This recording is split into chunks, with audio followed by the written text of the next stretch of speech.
करूँ? नहीं, हो जाए।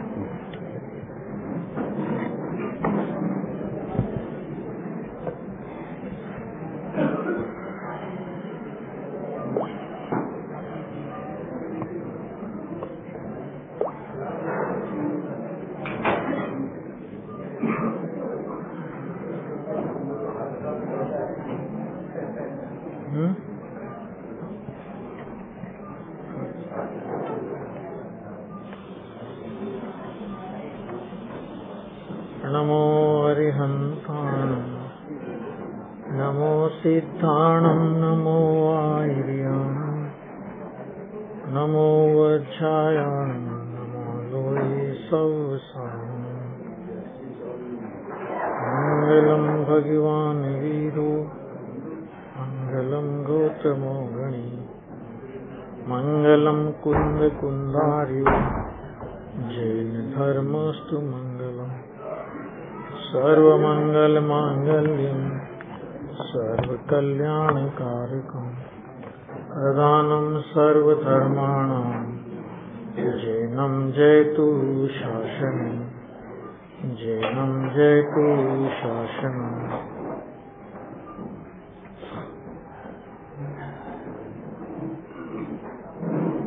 चार अनुयोगों के माध्यम से वीतरागता की सिद्धि या वीतरागता का प्रयोजन कैसे सकता है, ये प्रकरण इस शिविर का मुख्य विषय है। और जैसे अपन ने कल भी चर्चा की थी कि जो जिनवाणी है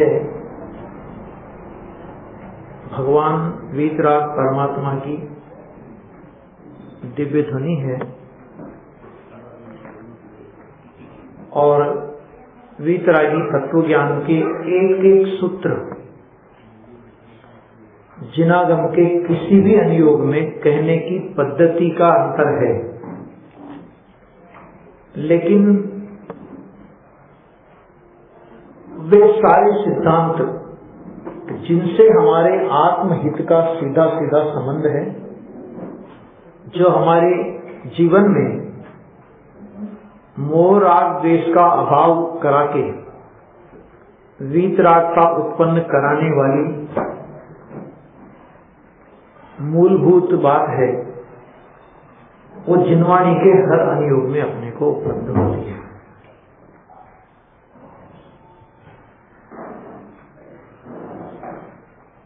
इस संबंध में आज जैसे गुरुदेव श्री के प्रवचन पर अपन दृष्टिपात करें और उस प्रवचन के विषय को अपन प्रथमान योग से फिर मिलाएंगे कि आज के गुरुदेव श्री के प्रवचन में कुछ मुख्य बिंदु तो बहुत सारे आए थे, लेकिन अपन एक दो बिंदु उसमें से लेते हैं कि उन्होंने ये कहा था पर्याय मात्र। चार प्रकार के भाव लिए थे। कौन कौन से चार प्रकार के भाव लिए थे जिनको पर्याय भाव कहा था? औपशमिक भाव, क्षायिक भाव, क्षोभसम भाव और औदैहिक भाव। और पारिणामिक भाव कैसा है? तो उन्होंने कहा था कि एक पारिणामिक भाव इन चार भावों से रहित, ऐसा जो पारिणामिक भाव और इनके परस्पर सापेक्ष रूप द्रव्य पर्याय स्वरूप वस्तु, ये चर्चा आई थी। दूसरी ये चर्चा आई थी कि भाई ये जो पर्याय होती है, कोई भी पर्याय होती है, वो कोई भी पर्याय वो अपने जन्म क्षण में, अपने काल में, अपने षटकारक की योग्यता से स्वयं होती है। कोई भी उस पर्याय को वास्तव में पर तो करता ही नहीं है, अपना द्रव्य गुण भी उस पर्याय को नहीं करता। कितनी ही पर्याय आई और गई, अनेक अनेक पर्याय आई और गई और अनेक अनेक पर्याय आएंगी और चली जाएंगी, लेकिन जो ध्रुव चैतन्य सत्ता है, वो ध्रुव चैतन्य सत्ता ऐसी की ऐसी सदैव रहने वाली है। प्रमाण पूज्य नहीं है, निश्चय नए पूज्य है। ये जो सारे सिद्धांत हैं जिसको अपन बोलते हैं ना कि सीधे सीधे आत्महित से संबंध रखने वाले सिद्धांत हैं, कि तुम बदलते हुए परिणामों का भरोसा क्या करते हो। बदलते हुए परिणाम वो कभी भी विश्वास करने लायक नहीं होते, और उन पर किया गया विश्वास वो तुम्हें जीवन में सिर्फ धोखा देने के अलावा कुछ नहीं देगा, है ना। तो ये जो द्रव्यान योग के मूलभूत सिद्धांत हैं जिनसे अपना सीधा सीधा आत्महित सदता है कि बदलते हुए परिणाम पर भरोसा मत करो, ये तो बदल जाएंगे।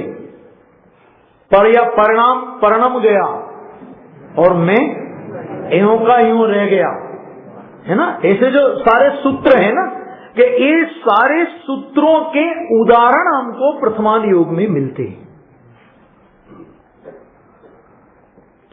और इसी संबंध में अपन एक एक बिंदु को उठा उठा करके अथवा एक एक प्रसंग प्रथमान योग का ले ले करके उस पर अपन लोग चर्चा अपनी कर रहे हैं। तो अभी देखिए, उसमें कल अपन ने जो चर्चा की थी, प्रथमान योग से क्रमबद्ध पर्याय की सिद्धि होती है। क्रमबद्ध पर्याय से सर्वज्ञता, आत्मा का अकर्ता स्वभाव अथवा अकर्तृत्व भाव, नास्ति से कहें तो अकर्तृत्व भाव, अस्ति से कहें तो ज्ञाता भाव, इसकी अपने को प्रेरणा मिलती है। इस संबंध में कल प्रश्न भी आया और भी मेरे से इस संबंध में कुछ प्रश्न व्यक्तिगत भी किए गए कि ये बात अपन स्वीकार कर ले तभी पुरुषार्थ का क्या होगा। थोड़ी चर्चा उसमें भी अपन कर लेते हैं। प्रथमान योग के उदाहरण भी मैं उस संबंध में आपके सामने रखूंगा कि देखो भैया, हम सच में पुरुषार्थ का सही स्वरूप समझते ही नहीं है। गुरुदेव श्री ने जब से क्रमबद्ध पर्याय की यह चर्चा रखी समाज के सामने, जिनागम के आलोक में, जिनागम में नहीं थी, गुरुदेव की अपनी उपज है ऐसा कुछ नहीं। गुरुदेव ने कभी ये नहीं कहा कि ये बात मैं कहता हूं, मेरे चिंतन में ऐसा आता है, गुरुदेव ने कभी ये नहीं कहा। हालांकि गुरुदेव ये कहते तो भी हमें कोई उसमें कोई अतिशयोक्ति नहीं लगती, क्योंकि ज्ञानी धर्मात्माओं की वाणी वो वास्तव में जिनवाणी होती है, उसमें कोई आपत्ति नहीं है। लेकिन गुरुदेव ने जब भी बोला, क्या बोला, आ तो तीर्थंकरो ना केड़ाए तो दिगंबर संतोनी वाणी छे। 100 इंद्रों की उपस्थिति में, लाखों करोड़ों देवों की हाजिरी में तीर्थंकर परमात्मा ऐसा फरमाते हैं। अरे उन्होंने तो ज्ञानी विद्वानों का भी बहुमान किया, तो कैसा किया कि दिगंबर के आचार्यों की तो क्या बात करें, दिगंबर के पंडितों जोरदार काम कर्યું છે। तो जब ये बात गुरुदेव श्री की कृपा से क्रमबद्ध पर्याय का ये सिद्धांत अनेक पुराणों के आधार जिसके साथ में है, क्रमबद्ध पर्याय के साथ में वस्तु व्यवस्था, त्रिलक्षण परिणाम पद्धति का नाम आपने सुना होगा, प्रवचन सार में ये विषय आता है। यहाँ पे उत्पाद व द्रव्य, वो उत्पाद व द्रव्य, एक समय के परिणाम में उत्पाद व द्रव्य की व्यवस्था आचार्य देव ने प्रवचन सार की 99 गाथा में प्रदर्शित की है। उसके आधार पर उन्होंने क्रमबद्ध पर्याय, माने क्रमबद्ध पर्याय वो वस्तु की व्यवस्था है। देखो, क्रमबद्ध पर्याय कोई पर्याय का नाम नहीं है, पर्याय के परिणमने की व्यवस्था का नाम क्रमबद्ध पर्याय है ना। और वो वस्तु व्यवस्था की सिद्धि दो तरह से हो सकती है। दो तरह से होने का मतलब, एक तो वस्तु व्यवस्था के आधार पर ही क्रमबद्ध पर्याय की सिद्धि होती है, क्योंकि वस्तु में जो पर्याय जिस समय में आनी है, तो वस्तु में भूतकाल की पर्याय योग्यता रूप और भविष्य काल की पर्याय शक्ति रूप क्रमबद्ध और वर्तमान की पर्याय व्यक्त रूप प्रकट है। तो जिस क्रम में जो पर्याय आनी है वो आएगी, वो वस्तु व्यवस्था में वो बात पड़ी है और उसकी साक्षी है तीर्थंकर परमात्मा का केवल ज्ञान।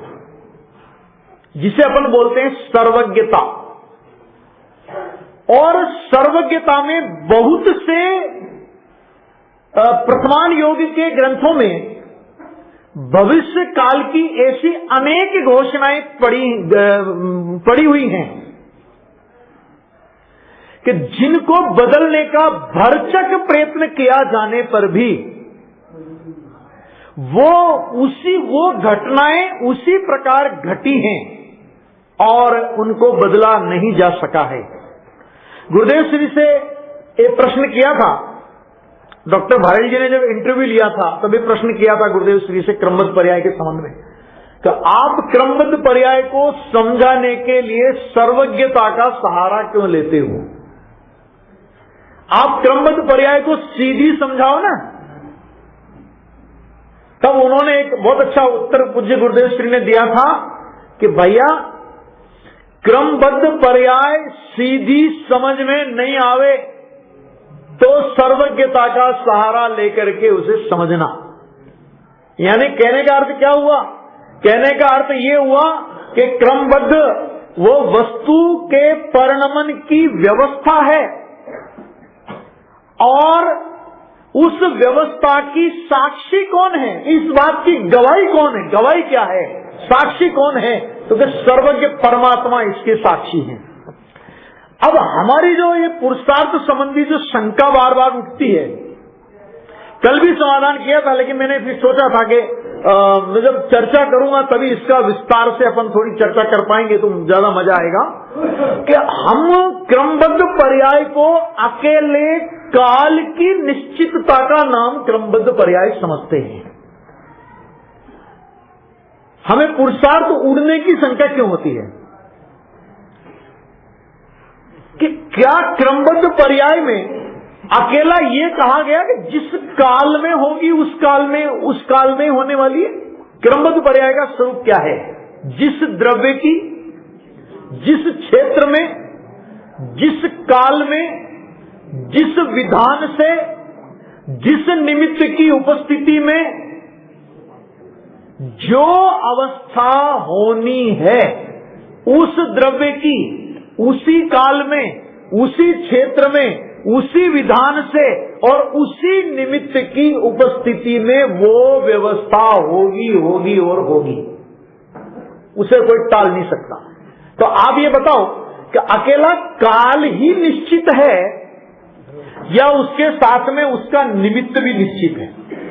बहुत से लोग क्या कहते हैं कि साहब वो समय दर्शन तो हमें प्राप्त होने की तैयारी बिल्कुल पूरी की पूरी हो गई थी, निमित्त नहीं मिला,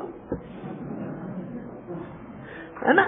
अरे आज तक ऐसा कोई काम नहीं हुआ, आज तक ऐसी कोई घटना नहीं घटी वर्तमान योग के, चाहे जितने उदाहरण आप पढ़ लेना, तो आज तक ऐसी कोई घटना नहीं घटी कि निमित्त के बिना कोई कार्य रुक गया हो, और आज तक ऐसी कोई परिस्थिति नहीं बनी कि कार्य हुआ हो और वहां उसके अनुकूल निमित्त नहीं हुआ हो। ठीक यही व्यवस्था पुरुषार्थ की है। पुरुषार्थ का मतलब जो हम लोग ये समझते हैं कि समय से पहले कार्य को कर देने का नाम पुरुषार्थ है। जैसे मैं आपको एक उदाहरण दूं कि माता पिता, एक बेटा बहुत उदंड हो गया, तो माता पिता बोलते, उससे बोले कि तेरे को पता नहीं, तेरे को इतना बड़ा हमने कर दिया, आज तो हमको ये बातें कहता है सारी, तेरे को पता नहीं कितना बड़ा हमने तेरे को छोटे से बड़ा किया। तो अभी मेरा प्रश्न उदंडता के लिए नहीं, लेकिन मेरा प्रश्न उस माता पिता के कर्तव्यों का जहर उतारने के लिए, कि माता पिता से हमने पूछा कि आपका बेटा कितने साल का है? तो हमने कहा कितने साल का? क्या 20 साल का है? मैंने कहा आपने 20 साल का किया ना? हाँ, देखो आज हमको आंखें दिखाता है। मैंने कहा वो बाद में बात करेंगे, उसकी आंखें दिखाता है वो बाद में बात करेंगे, पहले आपने 20 साल का किया ना? हाँ। मैंने कहा अच्छा बताओ आपने 20 साल का कितने साल में किया?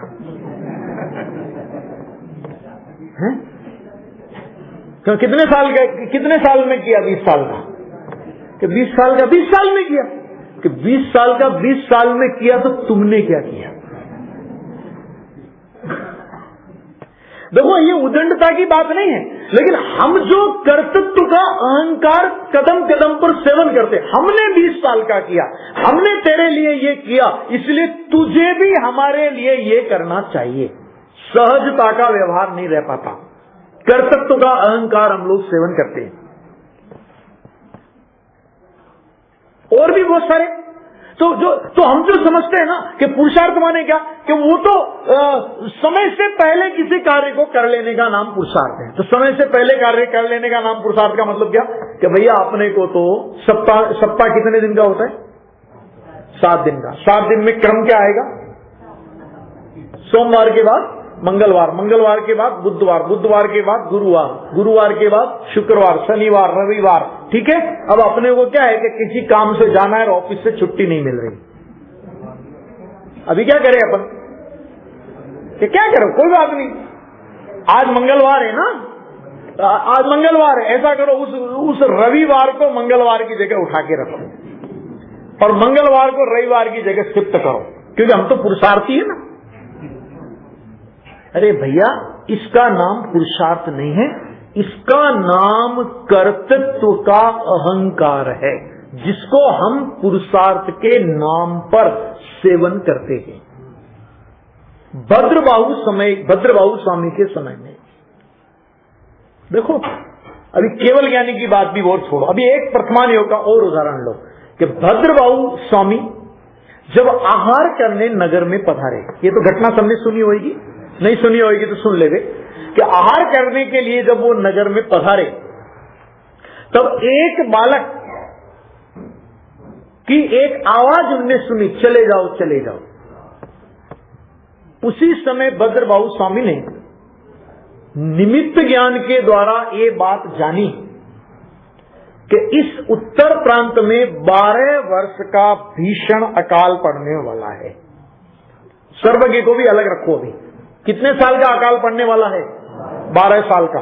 अपने 24,000 साधुओं को उन्होंने बुलाया और उनसे ये कहा कि भैया 12 साल का भयंकर अकाल इस देश में पड़ने वाला है और उस समय मुनि धर्म का निर्वाह संभव नहीं होगा। मुनि धर्म की सुरक्षा के लिए, मुनि धर्म में विकृति का प्रवेश ना हो जाए, इसके लिए अपने को इस देश में नहीं रहना चाहिए। बराबर है।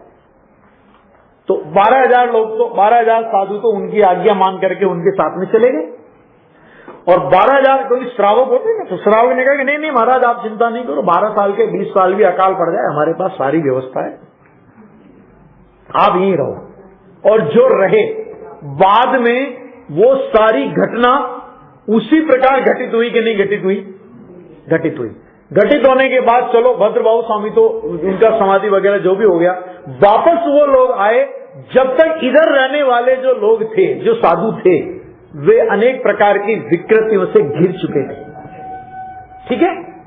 उनको समझाया तो जिनकी भली होनहार थी उनकी बात समझ में आ गई और वे वापस मूल धारा में जुड़ गए, और जिनको बात समझ में नहीं आई है ना, तो वो उस शीतलाचार के मार्ग का सेवन करने लगे। उसमें क्या है? तो ये 12 साल पहले अकाल पड़ेगा, इस बात को निमित्त ज्ञान ने जाना कि नहीं जाना? तो सारे लोग मिलकर के पुरुषार्थ करते थे, वो अकाल को रोक देते थे। ऐसे सैकड़ों उदाहरण कि प्रथमान योग को छोड़ो, ये जो मौसम विभाग होता है, ये सूर्य ग्रहण चंद्र ग्रहण की घोषणा करता है।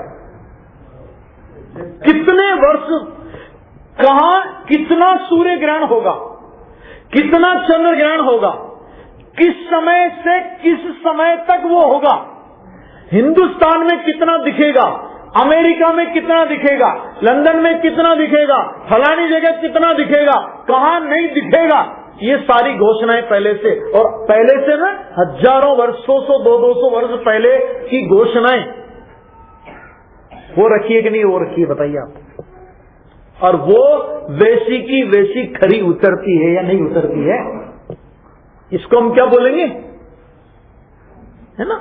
तो हम जो ये सोचते हैं कि देखो, सच्ची बात यह है कि इस वस्तु व्यवस्था को आज तक हमने स्वीकार नहीं किया। अब ध्यान से सुनना, पुरुषार्थ पे आ रहा हूं मैं, कि आज तक हमने इस वस्तु व्यवस्था को स्वीकार नहीं किया और पर द्रव्य के कर्तृत्व के अहंकार में अपन लोग ग्रस्त रहे। मैं कमाता हूं तो संयोग आते हैं, मेरी मेहनत से ये सब होता है। बहुत से लोग बोलते हैं कि ठीक है साहब, अगर मान लो क्रमबद्ध पर्याय में नोट आने ही है तो आएंगे ना, फिर हम दुकान पे क्यों जाएं? मैंने इस तरह के कुतर्क देते हैं। उसका भी उदाहरण है कि देखो, एक धन्य कुमार का मैं कल उदाहरण दे रहा था, तो अभी वो उदाहरण आपको आज देता हूं कि धन्य कुमार 7 भाइयों में एक सबसे छोटे भाई थे, धन कुमार नाम था, धन्य कुमार भी नाम है, दोनों नाम आते हैं, ठीक है। तो उनका जब जन्म हुआ और जन्म की नाल गाड़ने गए, तो जहां पर वो गाड़ने गए वहां पर खजाना मिले तो फिर तो भाई क्या है, दुनिया में तो इन्हीं की कीमत है, नोटों की कीमत है, तो फिर तो सबके। अब साहब वो बहुत बड़े हो गए, अब बड़े हो गए तो 6 भाई उससे ईर्ष्या करेंगे, हम तो सारे कमा कमा के मरे जा रहे हैं, और ये भला आदमी जो आए इसको ले जा दान में इतना, ले जा दान में इतना, ले जा मंदिर बनाने में इतना, ले जा इतना इसमें, ले जा इतना इसमें, तो हम कमा कमा के मरे जा रहे हैं और ये दान में दिए जा रहा है। तो बड़ी शिकायत, मां से कहा कि तुमने सिर पे चढ़ा दिया इसे बहुत ज्यादा। मां ने पिताजी से कहा कि अब ये तुम्हारा लड़का बड़ा हो गया, अब जरा इसको कुछ कमाई उमाई की बात करो। तो उन्होंने कहा ठीक है। उन्होंने कहा बेटा 100 दिनार ले जा और बाजार में जाना। अब व्यापार तो कभी किया नहीं भले आदमी ने, क्यों? व्यापार क्या करे, पुण्य का उदय इतना कि जहां खड़ा हो जाए, जहां पैर मारे वहां जमीन में से धन निकले, क्या व्यापार करे वो? तो अभी उन्होंने कहा कि नहीं बेटा व्यापार करना, ये 100 दिनार लेके जा, या 1000 दिनार 100 दिनार जो भी है, कि ये लेकर के जा। कि मैं क्या करूंगा? कि कुछ नहीं करना, ये देकर के जो चीज तुझे मिले वो खरीद लेना। कि ठीक है साहब खरीद लूंगा। फिर क्या करूं? कि उसको बेचना और उससे दूसरी चीज खरीदना, और फिर उसको बेचना और फिर उससे दूसरी चीज खरीदना, और ऐसे करते करते भोजन का समय होने पर जो चीज तेरे पास हो बिक जाए तो ठीक है, नहीं तो घर पे लेके आ जाना। सुनना, घटना बहुत गजब की है। क्रमबद्ध पर्याय कैसे सिद्ध होती है देखना आप अभी। क्या उनने अब वो सब उनने क्या किया कि पहले उन्होंने सब ऐसी उठपटांग चीजें खरीदी, बेचारे कभी व्यापार तो किया नहीं, तो जो चीजें मिली वही खरीद ली। अब लास्ट में उनने क्या किया कि एक आदमी कोई मर गया था, तो मर गया था, अंतिम उनके परिवार में वो था, उसको जला करके लोग आ रहे थे, एक हरिजन निकला उधर से, वो एक सड़ा गला सा एक पलंग, उसके 4 तो होते, 1 2 3 4 तो होते, 4 पाए होते, तो 8 पाए गंदे से। उन्होंने कहा क्या है कि ये है कि तू देगा खरीद? उनका हाँ ले जाओ आप लोग। उन्हें जितने पैसे थे दे दिए, गंदे से वो लेकर के सेवक के साथ में आ गया।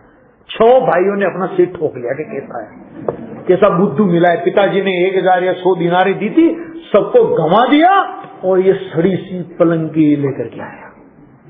लेकिन माँ तो माँ होती है। माँ ने कहा आज मेरा बेटा व्यापार करके आया है। गुरुदेव बोलते थे ना, लापसी बरामद हो कि मेरा बेटा व्यापार करके आया। और माता ने लेकर के गर्म पानी लेकर के वो गंदे गंदे से पैरों पायों लकड़ी के उनको धोने लगी।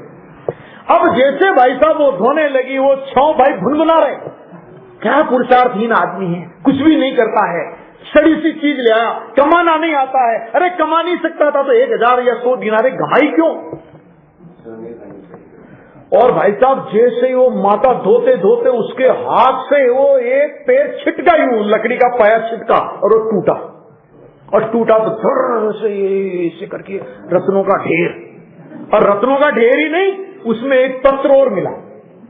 पत्र क्या मिला कि फलाने फलाने राजा के फलाने जो भी डिटेल लिखी थी कि वो, और उनने एक निमित्त ज्ञानी से पूछा था कि मेरे कोई पुत्र नहीं है, तो इस मेरी अरबों रुपए की संपत्ति का स्वामी कौन होगा?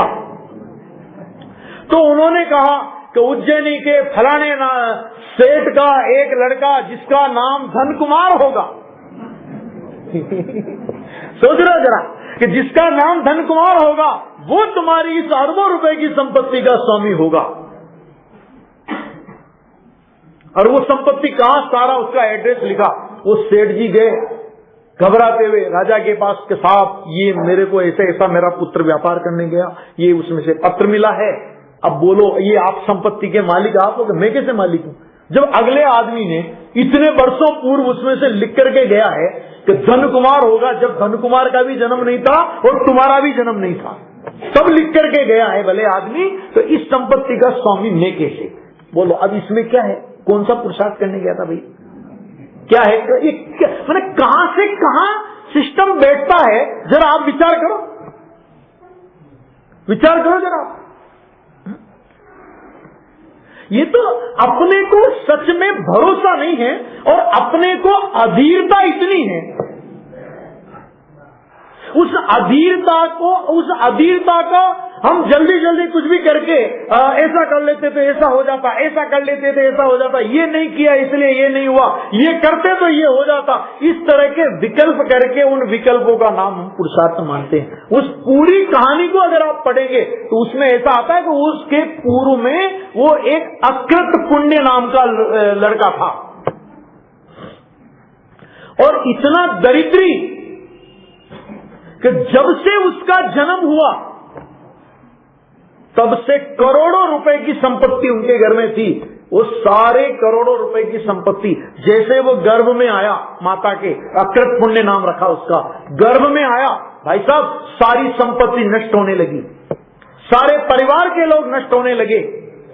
जब उसका जन्म हुआ, ध्यान से सुनना कैसी कैसी विचित्रताएं हैं वस्तु की स्वरूप में, कि जब उसका जन्म हुआ तो उसके पास कुछ नहीं बचा। माता जो उस नगर की नगर सेठ की पत्नी कहलाती थी, वो दूसरों के बर्तन चौका साफ करके उसका उदर पालन करने लगी। एक दिन वो अकृत पुण्य घूमते घूमते किसी मतलब वहां चला गया, अपने उसका नौकर था कोई, तो उसके खेत में चला गया कि तुमको क्या चाहिए, कि भाई मैं भी तुम्हारे यहां काम करूंगा, तुम मुझे जरा से चने दोगे। एकदम उस नौकर की आंखों में आंसू के, कहा मेरा मालिक, इसका ये पुत्र, भाई पुण्य पाप का स्वरूप है, इसमें क्या दम है? कि ठीक है तेरे को जितने चाहिए उतने ले जा। और जब वो गया उसने बताया अपनी माता को, तो माता को लगा अरे रे, जो कभी मेरा नौकर हुआ करता था आज मेरा बेटा उसी के खेत में काम करके चने लेकर के आया। उसको बड़ा खेद हुआ और वो जाकर के दूसरे नगर में गई, वहां पर एक सेठ जी के यहां उसने काम किया, वो भी पूर्व भाव का उनका बहुत संबंध था, तो काम किया तो 6-7 भाई उसको बहुत पीटे। उस सेठ के लड़के, वो इसके पूर्व भाव में रिश्तेदार थे, वो आपस में उसको पीटे। एक दिन उस लड़के ने जिद की कि जैसी खीर इस सेठ के यहां बनती है वैसी खीर मुझे चाहिए। विचार करो जरा, रोवे हो। सेठ ने कहा कि बहन रोती क्यों, परेशान क्यों होती हो, आप घर से सामान ले जाओ और सामान ले जा करके जैसा आपका बालक चाहता है वैसी आप खीर बनाओ, खिलाओ इसे। फिर क्या हुआ, खीर बनाई। खीर बनाने के बाद मां ने कहा कि देख मैं पानी भरने जा रही हूं, ध्यान रखना आज कोई मुनिराज अगर इधर से पधारे तो पहले अपन उनको आहार कराएंगे और उसके बाद अपन भोजन करेंगे। अब बताओ कि देखो होनहार की बात है, क्रमबद्ध कैसी होनी उसकी, देखो आप कि होनहार की बात है ना, तो अब जिस बालक ने जिंदगी में कभी खीर नहीं खाई हो, तुम अपने बालक से एक टॉफी तो किसी को लेने दो, पता लग जाए हैं कि जिस बालक ने जिंदगी में कभी खीर नहीं खाई हो और पहली बार उसे खीर खाने को मिली हो और वो बालक ये कहे, मुनिराज आए कि महाराज हमारी मां ने आज खीर बनाई है और आज आपको हमारे यहां आहार करना पड़ेगा। महाराज बोले, वो समझ गए कि भोला जीव है बेचारे को, महाराज की पद्धति तो है नहीं। इतने में उनकी मां आई, उनने पड़गान किया, उनने आहार दान दिया और आहार दान देने के बाद वो मुनिराज अक्षीण रिद्धि के धारक थे। कौन सी रिद्धि के? अक्षिण रिद्धि के धारक थे, वो मुनिराज को आहार कराते समय इतना प्रमुदित हुआ तो वाह, आज मेरे घर में इन भीतरागी संत ने, जो भी उसने उसके भाव में समझा होगा बालक ने, उस आहार दान की इतनी अनुमोदना का उसको परिणाम आया। उसके बाद मां बेटों ने छक कर खीर खाई, खत्म ही नहीं हो, रिद्धि थी ना उस दिन तो खत्म नहीं होगी। सेठ के परिवार को बुलाया, उन सब लड़कों को बुलाया, खत्म नहीं हो, सारे नगर को बुलाया, खत्म नहीं हो, सबको खिलाई। अब जब बहुत गरिष्ठ भोजन की खीर खाई और वो सेठ का ग्वाला था, तो मतलब सेठ की गाय चराने के लिए जाता था, जो भी कुछ था, वो जंगल में चला गया। अब जबरदस्त खीर खाई तो भाई साहब क्या आया, सो गया। इतने में गायें आ गई, भैंसें आ गई। अब उसने देखा कि भैया अब तो सब गए, अब तो मेरी हालत खराब होगी, पीटेंगे मेरे को, 6 भाई पहले ही मारते थे, और मारेंगे। उधर उसकी पत्नी ने, उसकी मां ने कहा कि आज मेरा लड़का नहीं आया है, घूमने आए। उनको देखा तो और ऊपर चढ़ गया। इतने में किसी जंगली जानवर ने उसको खा लिया, समझना, खा लिया। मर करके स्वर्ग में देव हो गया। और उसी समय उसने अपने अवधि ज्ञान से जाना कि मेरी माता मेरे मृतक कलेवर को देख करके रुदन कर रही है, स्वर्ग से संबोधन करने के लिए आया। माता, मैं तो आहार दान के प्रताप से स्वर्ग में देव हुआ, आप चिंता ना करें, आप भी इस पवित्र जिन धर्म की श्रद्धा करें, पवित्र जिन धर्म को धारण करें, ऐसा उपदेश दिया। और बाद में मर करके वो सेठ का पुत्र हुआ। क्या है इसमें? ये देखो, सारी की सारी व्यवस्थाएं, एक एक भव भवांतर, किसका किसके साथ संबंध होना है, किसका किसके साथ संबंध टूटना है, किसका किसके साथ वैर है, किसका, ये सारी की सारी व्यवस्थाएं पूर्व नियोजित है, चाहे हमारे ज्ञान में हो या नहीं हो। अब बहुत से लोग कहते हैं कि जी अच्छा वो तो ठीक है, ये तो सब होता है, लेकिन हमें ज्ञान में नहीं हो तो हमें क्या करना? कि देखो, हमें ज्ञान में नहीं हो तो ये हमारा अज्ञान है। तो क्रमबद्ध पर्याय का हमें तो ज्ञान है नहीं, तो हम पुरुषार्थ करेंगे नहीं करेंगे? कि तुम क्रमबद्ध पर्याय का ज्ञान करो, यही तो पुरुषार्थ है। इस बात को क्यों नहीं स्वीकार करते हो? समझना है ना कि क्रमबद्ध पर्याय का हमें ज्ञान नहीं था, इसलिए हम कुछ प्रयत्न करके इधर से उधर पर्याय को पलट देंगे कि ये बात नहीं है। तुम्हें ज्ञान नहीं था तो ज्ञान नहीं होना ये अज्ञान को सूचित करता है, वस्तु के व्यवस्था को चैलेंज नहीं कर सकता। विचार करो जरा सा। अरे हम अपनी पर्याय को बदलने की बात करते हैं, दूसरों की पर्याय को बदलने की बात करते हैं। हम अपनी पर्याय को तो बदलें, हम अपनी पर्याय को तो कर सकते हैं ना, जब चाहे जैसी कर सकते हैं ना। द्रव्य आज आया था गुरुदेव श्री के में, पर्याय का कर्ता पर्याय है। क्यों कह रहे थे वो ये बात बार बार? क्यों कहते कि वो भी निरपेक्ष सत्य है ना, और एक सत्य को दूसरे सत्य की अपेक्षा नहीं होती है। तो जब हम तो दूसरों की पर्याय को पलटने की बात करते हैं, जैन दर्शन कहता है द्रव्य अपनी भी पर्याय को पलट नहीं सकता, और पलट सकता होवे तो अभी अपने को कौन सी पर्याय चाहिए बोलो? हैं? अपन तो मुमुक्षु हैं, कौन सी पर्याय चाहिए अभी? हैं? अरे मुमुक्षु हैं तो अपनी तो आदत पड़ गई ना, संवेदनशील चाहिए अपने। भाई जब तुमको पर्याय करने की छूट दे दी, चक्रवर्ती के साम्राज्य में गए, चक्रवर्ती ने कहा बोल तेरे को क्या मांगना है? कि मेरे को पाव भर मूंगफली दे दो। अरे तू 7 दिन के लिए चक्रवर्ती का राज्य भी मांगता तो तुझे देता वो, लेकिन आदत पड़ी संवेदनशील चाहिए। क्यों? सिद्ध दशा नहीं ले सकते हो? तो जब पर्याय को तुम पलट ही सकते हो, पर्याय को तुम आगे पीछे कर ही सकते हो, अपनी मन चाहिए पर्याय ला ही सकते हो, समय दर्शन क्यों नहीं लाते अभी? सिद्ध दशा क्यों नहीं लाते अभी? लाके दिखाओ। अरे भैया वो जिस क्रम में आनी है, भगवान महावीर ने शेर की पर्याय में समय दर्शन प्राप्त किया, 10-10 भाव क्यों लगे? संयम धरण सके पर संयम धारण की उर चटाचटी, ये किस बात को बताता है? 83 लाख पूर्व आदिनाथ भगवान ग्रस्त दशा में क्यों रहे? सम्यक दर्शन था ना, संयम की पर्याय को क्यों नहीं ला सके? कल मैंने सिमंदर परमात्मा की बात कही थी, आज दूसरी बात लो अपने को। हर ज्ञानी सम्यक दृष्टि धर्मात्मा की ये भावना होती है, अपूर्व अवसर एवं क्या रे आवसे, क्यों नहीं मुनि दशा की पर्याय लाते? क्यों नहीं लाते? जिस क्रम में जो पर्याय आनी है वो आएगी, उसको आप और हम बदल नहीं सकते। इस व्यवस्था को स्वीकार करके होने वाली पर्याय का ज्ञातापना प्रकट हो जाए, इसका नाम पुरुषार्थ है। और इसके लिए 320 नंबर की गाथा में भी गुरुदेव ने कहा कि ज्ञानी बंध और मोक्ष को करता नहीं है, क्योंकि बंध और मोक्ष को करने का नाम पुरुषार्थ नहीं है, सच में होते हुए बंध और मोक्ष को जानने का नाम पुरुषार्थ है। हमको जानने में पुरुषार्थ ही नहीं लगता। जानने, अगर जानने का नाम पुरुषार्थ नहीं हो, कल हमारे भाई साहब ने किसने कहा था कि सिद्ध भगवान तो पुरुषार्थहीन ठहरेंगे, फिर वो तो जान ही रहे हैं ना खाली। लेकिन अनंत बल के धनी कहा उनको, जिनको आप ये कहते हो कि कुछ नहीं करते माने कृत्य दशा को प्राप्त हो गए, उनको अनंत बल का धनी कहा है। किनको कहा? अनंत बल। अनंत भगवान को अनंत बल कहा, अनंत सिद्ध भगवान को अनंत बल कहा। तो कर्ता पने का नाम पुरुषार्थ थोड़ी है, ज्ञाता पने का नाम पुरुषार्थ। आत्मा का स्वभाव क्या है? जानना आत्मा का स्वभाव है। एक बार ज्ञातापना प्रकट करके तो देखो, एक बार ज्ञाता हो जाओ।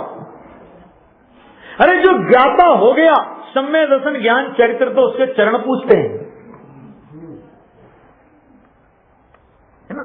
ये एक बहुत अद्भुत रहस्य जो अपने को प्रथमान योग के अनेक पुराणों में आपको पढ़ने को मिलेगा।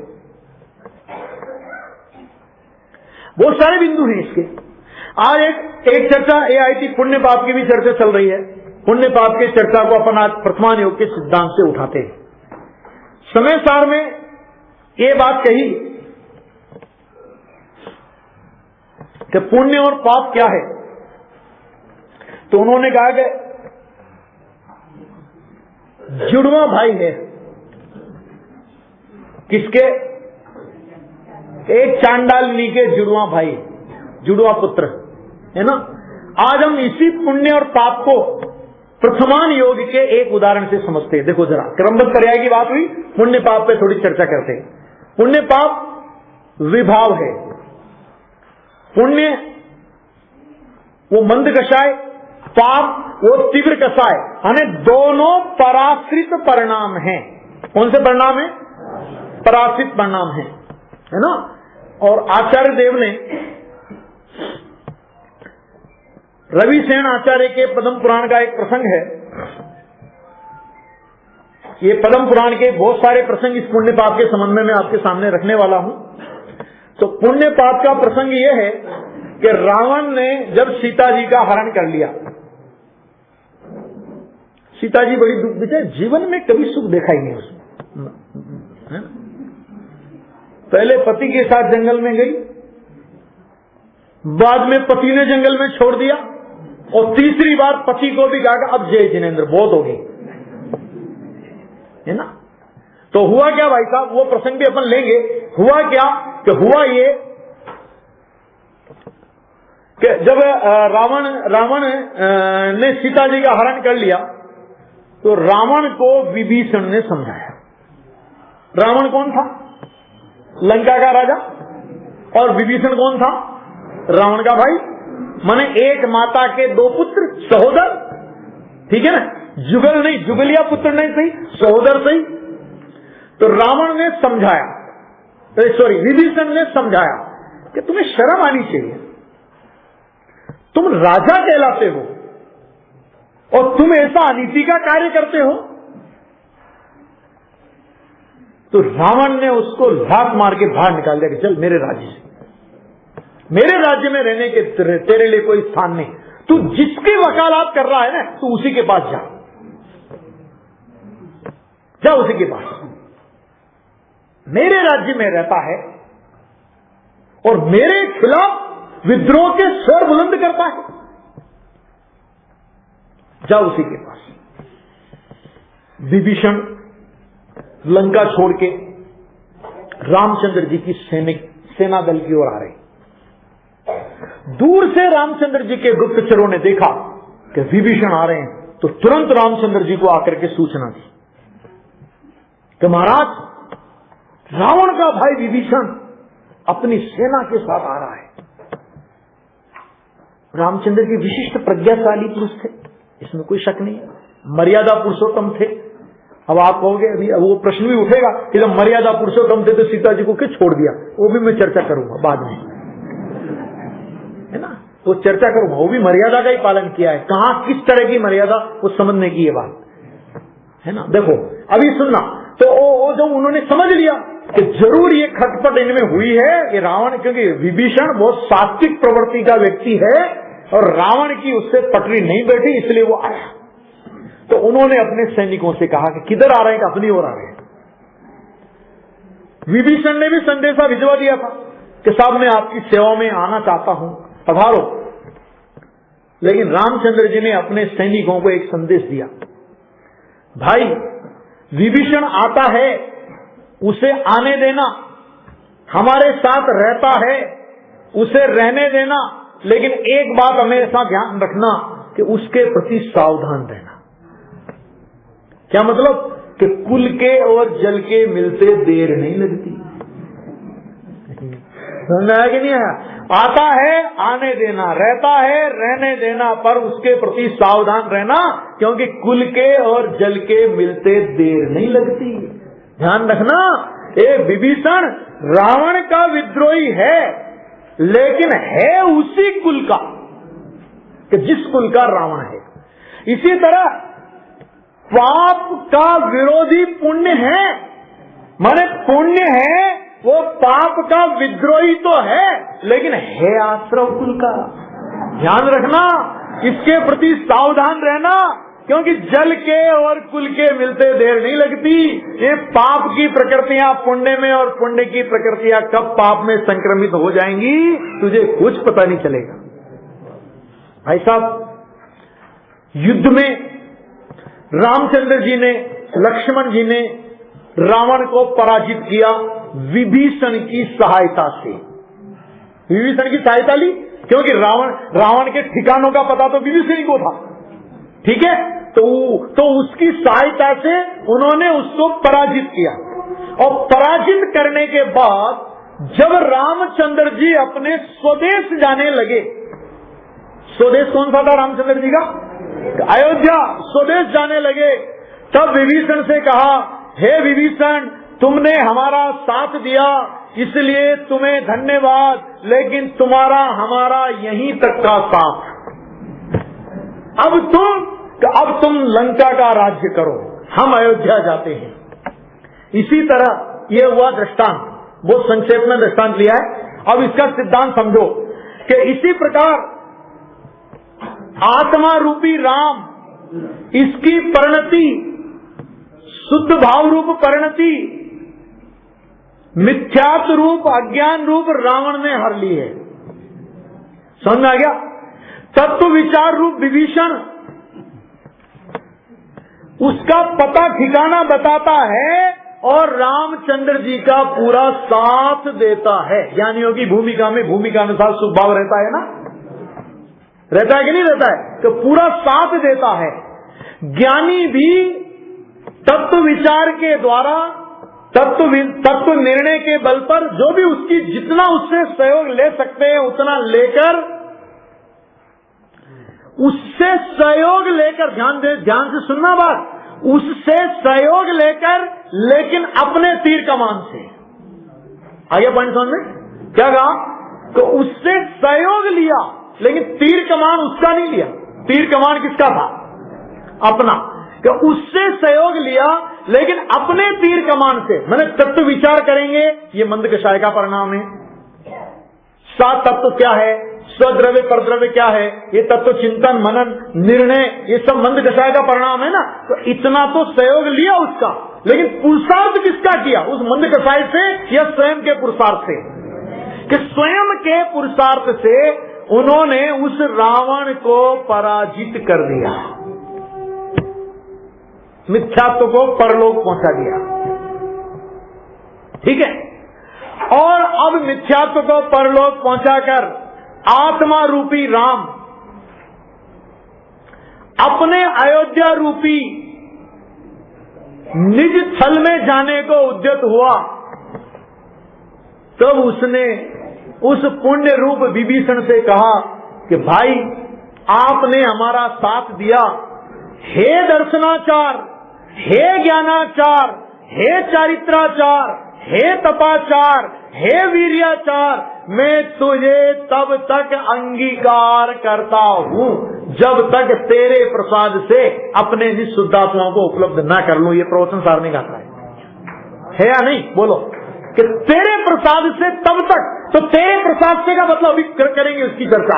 तो उन्होंने कहा कि आपका बहुत बहुत धन्यवाद कि आपने हमें तत्व निर्णय में सहयोग दिया, तत्व चर्चा में सहयोग दिया, क्योंकि ये मंद कसाय का परिणाम नहीं होता तो तत्व निर्णय और तत्व चर्चा वगैरह का प्रसंग हमारे जीवन में नहीं बनता। इसलिए आपके इस उपकार के लिए धन्यवाद। लेकिन आप राक्षस कुल के ही कुल दीपक हैं। हे विभीषण, आप राक्षस कुल के ही कुल दीपक हैं, इसलिए आप लंका का राज्य निष्कंटक होकर कीजिए, हम आपके राज्य में कोई हस्तक्षेप नहीं करेंगे।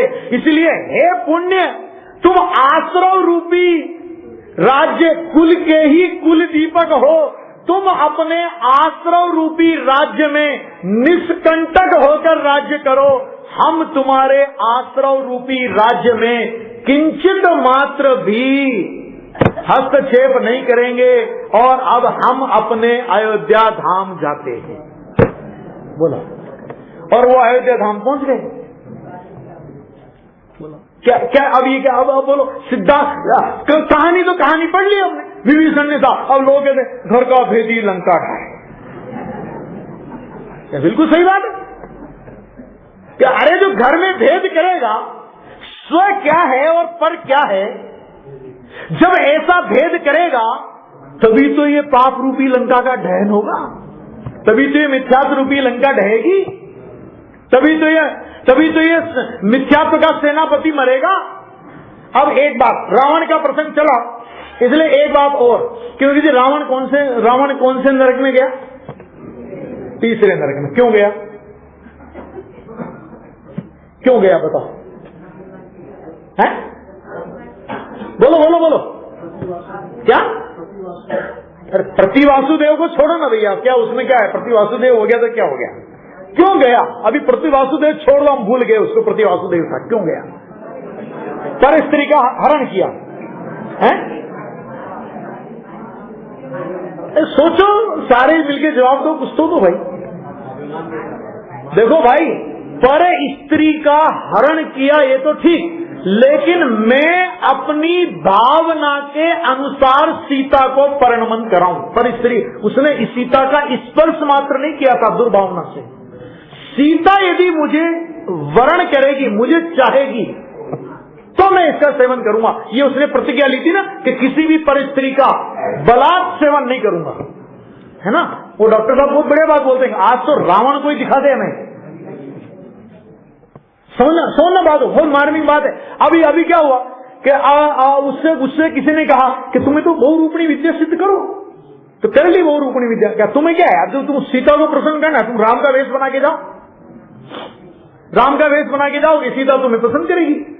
तो उनने कहा, क्या कहा? करे जब मैं राम का वेश बनाता हूं तो सीता मुझे माता दिखाई देती है। क्यों? क्योंकि ये मर्यादा पुरुषोत्तम का चरित्र है ना वो तो, कि जिसको पर स्त्री माता पुत्री और बहन दिखाई देती है, कि जब मैं राम का चित वो भेष बनाता हूं तो मुझे वो माता दिखाई देती है। प्रश्न ये कि क्यों गया? अपना प्रश्न तो वही है कि परिणमन कराने के भाव से, कि परिणमन तो नहीं करा पाया ना, नहीं करा पाया ना, लेकिन नहीं करा पाने पर भी परिणमन के अभिप्राय से वह मर करके सातवें नरक गया, एक तीसरे नरक गया। कौन? एक रावण, एक सीता को अपने अभिप्राय के अनुसार परिणमन कराने के फल में तीसरे नरक गया, वो तो गया, लेकिन आज तक इतिहास साक्षी है। आप बता देना मेरे को एक भी नाम इतिहास में कि किसी माँ बाप ने अपने बेटे का नाम रावण नहीं रखा। आज तक किसी माँ बाप ने अपने बेटे का नाम रावण नहीं रखा। भाई साहब, रखा किसी माँ बाप ने? आपके अपने बेटे का नाम राम पे निकले, रखो रावण है? नरक में भेजने के लिए, पुतला जलाने के लिए कोई नहीं रखा। एक बात भाई, इससे एक सिद्धांत निकालो कि अरे जब एक सीता को अपनी इच्छा के अनुसार परिणमन कराने की विकल्प अभिप्राय के वश होकर के रावण तीसरे नरक गया, तू अपने परिणाम का विचार कर ले जीव। तू कितनी जगत की सीताओं माने परद्रव्यों, सीता माने परद्रव्य लेना यहां पे, कि तू कितनी जगत की सीताओं को अपने अभिप्राय के अनुसार परिणमन कराना चाहता है?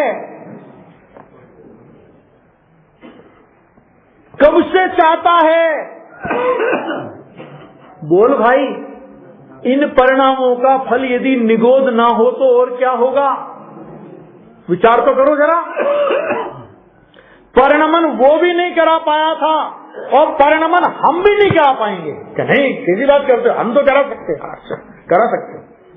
गुरुदेव से पूछा, एक वकील का उदाहरण गुरुदेव देते थे। एक वकील से हमने जब कहा तो आत्मा परद्रव्य का कुछ नहीं कर सकता, देखो मैंने हाथ यूं किया कि नहीं किया, मैंने गर्दन हिलाई कि नहीं हिलाई, कि पीछे लगा ले गर्दन को घुमा के पीछे ले जा। अरे भाई, अपना दांत हिलता हो ना, एक दांत हिलता हो, ये बाल झड़ने लगे सिर के, तो रोको, एक एक बाल को तो रोको। झड़ते टूटते हुए एक बाल को हम रोक नहीं सकते, हिलते हुए बाल को हम ठहरा नहीं सकते।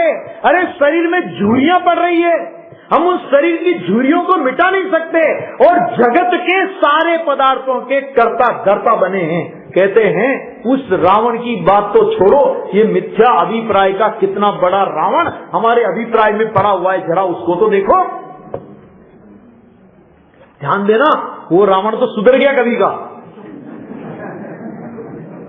और जिस सीता जी की वजह से आज तक लोग रावण के पुतले फूंक रहे हैं, कितनी कसाई होगी लोगों के अंदर। तो आज तक मुनि सुब्रतनाथ के जमाने से आज तक जिसके पुतले फूंक रहे हैं, भाई साहब, वो ही सीता का जीव नरक में गया, रावण को संबोधन किया और वहां सम्यक दर्शन प्राप्त कराया, वहां सम्यक दर्शन प्राप्त कराया उसे पुनः। वो जीव जब रावण का जीव तीर्थंकर बनेगा, सीता का जीव उसका बेटा बनेगा और गणधर बनेगा। हम जबरदस्ती लड़े जा रहे हैं। क्या है ये क्या विचित्रता है संसार की, कि जिन जीवों को आधार बनाकर अनादिकाल से, जब से वे हुए तब से हम अपनी कसाई का पोषण करते हैं। आज भी रावण की बात आती है तो अपने को अपनी भ्रुकुटी समझाती है। कैसा नालायक था, ऐसा काम किया। सीता जी की बात आती तो दया की दृष्टि, अरे बेचारी, बड़ा दुख देखा, बड़ा दुख देखा। अरे क्या दुख देखा, हम करते हैं इस प्रकार के अभिप्राय, हम लोग करते हैं। लेकिन अरे भाई, वो एक समय का औदिक परिणाम था, आया चला गया। वो ज्ञानी धर्मात्मा उस औदिक परिणाम को उस समय भी अपना नहीं मान, मैंने रावण मानो मिथ्या दृष्टि भी है, लेकिन अभी वो समय दर्शन हो गया तो अब उस औदिक परिणाम में उसका रंश मात्र भी अपनापन है। सीता जी को खेद हुआ, उनको भी कसाईवश थोड़ा बहुत द्वेष का परिणाम तो आया होगा। अरे वो तो ज्ञानी को भी आता है, अरे वो तो ज्ञानी को भी आता है, द्वेष तो ज्ञानी भी करते, फलाना तो ज्ञानी भी करते। अरे ज्ञानी तो बहुत कुछ करते हैं, लेकिन तू ज्ञानी करते हैं वो तूने देखा, और ज्ञानी क्या मानते हैं। ज्ञानी को द्वेष आता है तो अगर हमको आ गया तो क्या हो गया, ज्ञानी को राग आता है अगर हमको हो गया तो क्या हो गया, ज्ञानी को विषय कसाई के परिणाम होते हैं, यदि हमें हो गया तो क्या हो गया, ज्ञानी को चक्रवर्ती को ऐसा भोजन होता है, यदि हमें हो गया तो क्या हो गया, कि ज्ञानी जैसी जठरा अग्नि तो पैदा कर ले पहले। तुझे ज्ञानी का राग दिखता है, ज्ञानी को राग का निषेध क्यों नहीं दिखता? उसी समय ज्ञानी को राग के परिणाम का निषेध वर्तता है। राग होता है लेकिन ज्ञानी को राग का निषेध वर्तता है। ज्ञानी को देखने की नजर बनाओ, संयोग से मत देखो, ज्ञानी को परिणाम से मत देखो, ज्ञानी को उसके अभिप्राय से देखो। ये वर्तमान योग सिखाता है। बोलो कितनी कसाई हुई कि जिनके निमित्त से कितने जीवों का घात हुआ, कितने जीवों का घात हुआ, है ना? राम रावण का युद्ध हुआ, कितने जीवों का घात हुआ है? और क्या हुआ?